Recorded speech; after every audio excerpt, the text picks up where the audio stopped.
ओम श्री परमात्मने नमः।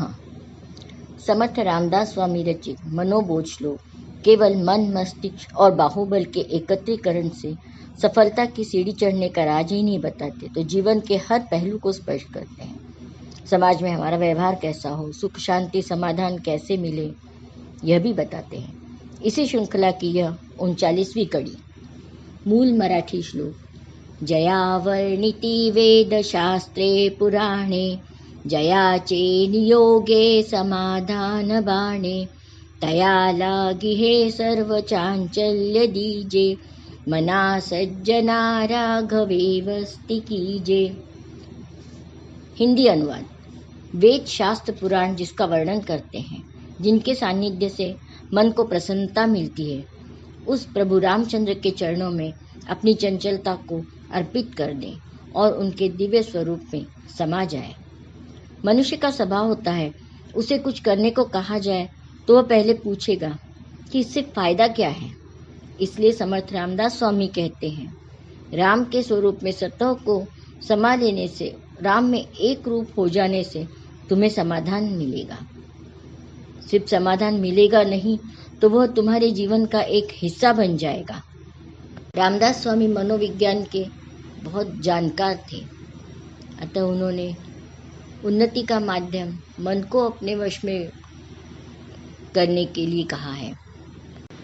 किसी का स्वभाव बदलना या अपना खुद का स्वभाव भी बदलना बहुत कठिन है।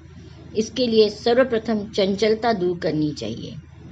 गीता में भी श्री कृष्ण ने कहा है, अपनी चंचलता को दूर करके अपने आप को मुझ में समर्पित कर दो, तुम्हारे योगक्षेम का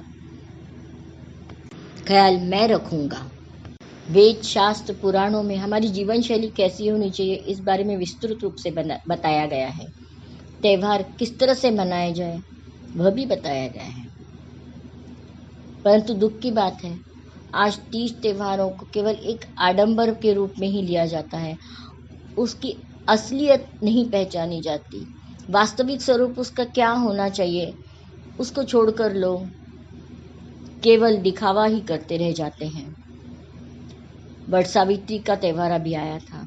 वट सावित्री का मूल उद्देश्य वट जैसे ऑक्सीजन देने वाले पौधों का रोपण हो, उसका संवर्धन हो। पर आज की फ्लैट संस्कृति में ऐसे बड़े पेड़ लगाने को कहीं जगह ही नहीं होती, और न ही इस धन कमाने की दौड़ में दोनों पति पत्नी जहाँ नौकरी कर रहे हैं, उनको फुर्सत भी नहीं होती कहीं दूर जाके वड़ के पेड़ की पूजा करें। पूजा करना है, बस फोटो ले आएंगे या फिर फूल पत्ती बेचने वाले से एक डंडी मंगवा लेंगे और पूजा कर लेंगे। मूल उद्देश्य ये नहीं है। मूल उद्देश्य वृक्ष संवर्धन है। हर घर के सामने तुलसी का पेड़ होना ही चाहिए। तुलसी के सामने रोज दिया जलाना, ये कोई केवल उपचार या पूजा की बात नहीं है। तो दिया जलाने के लिए हम कुछ देर उस पेड़ के सानिध्य में बैठते हैं, हमें वो ऑक्सीजन प्राप्त होती है।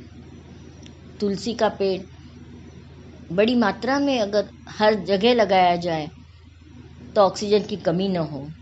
आजकल किसी घर का नक्शा पास करवाने के पहले उसमें वाटर हार्वेस्टिंग की जो सुविधा है या नहीं, यह देखा जाता है, तभी नक्शा पास होता है। मेरे ख्याल से तो यह भी देखना चाहिए, यह भी कंपलसरी करना चाहिए कि कम से कम एक बड़ा पेड़ जैसे बड़, आम, पीपल लगाने के लिए उन्होंने जगह रखी ही कि नहीं, उसके बिना नक्शा पास नहीं होना चाहिए।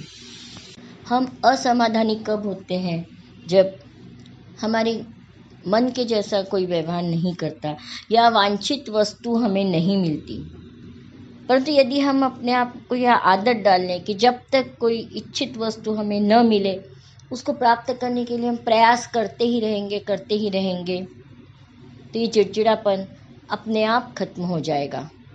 क्योंकि इस प्रयास के माध्यम में ही तो हम बहुत कुछ और सीख जाते हैं। गंगा मैया की, नर्मदा की हम आरती उतारते हैं, परंतु उसी नदी में फूल पत्ती, दिए के माध्यम से तेल, ये सब डालकर उसे दूषित करते हैं। क्या यह उचित है? नदियों की सच्ची आरती, सच्ची पूजा तो उन्हें साफ रखने के लिए प्रयास करना है। तो चलिए आज से हम भी कोशिश करते हैं अपनी वसुंधरा को प्लास्टिक मुक्त हरी भरी वसुंधरा बनाने की कोशिश करेंगे। अपने इस प्रयास में सभी को शामिल करने के लिए इस वीडियो को लाइक, शेयर और सब्सक्राइब जरूर करें। जय जय रघुवीर समर्थ।